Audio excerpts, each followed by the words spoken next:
दमोह जिले के खमखीरा गांव में चौबे परिवार द्वारा 7 दिवसीय श्रीमद् भागवत कथा का आयोजन किया जा रहा, जहां कथा के छठे दिन धूमधाम से रुक्मणी कृष्ण विवाह संपन्न हुआ, जिसमें भक्तों ने भगवान कृष्ण और माता रुक्मणी के पैर पखारे। इस दौरान व्यासपीठ पर विराजमान पंडित कृष्णकांत गौतम ने कहा कि भगवान अपनी भक्तों की इच्छा पूरी करने के लिए विभिन्न रूप धारण करते हैं। आज भगवान अनेक ऋषि मुनि गोपी जो भक्ति भाव लेकर ब्रज में आए थे, उन सबके साथ महारास लीला करके उनके मन की मनोरथ पूर्ण किए, क्योंकि भगवान कहते हैं जो मेरे लिए एक पग बढ़ाता है, मैं उनके लिए 1000 पग के चलता हूँ।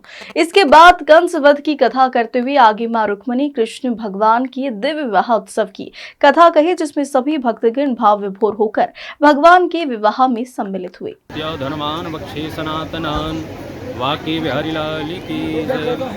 आज खमखेरा ग्राम में सप्ताह भागवत की छठवें दिन की कथा, जिसमें गोपियों के साथ भगवान ने महारास लीला की।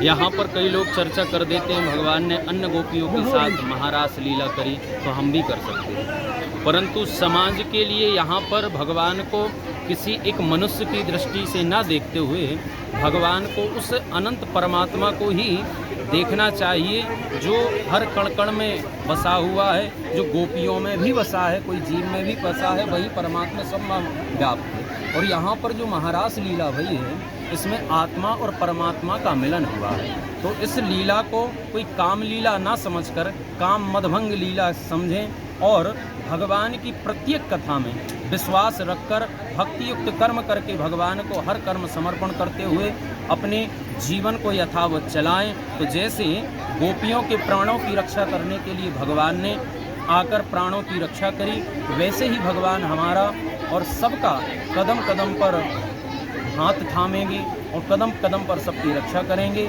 और भागवत में अंत में रुक्मणी मैया के साथ भगवान की शादी भी हुई। रुक्मणी मैया ने बचपन से ही अपना पति भगवान को बनाया था, तो अपने जीवन की हर एक डोर परमपिता परमात्मा के चरणों में सौंप दें, चाहे पति बना लें, चाहे भाई बना लें, चाहे मित्र बना लें, जो भी हो भगवान से ही संबंध जो है। दमोह से विनोद उदेनिया की रिपोर्ट।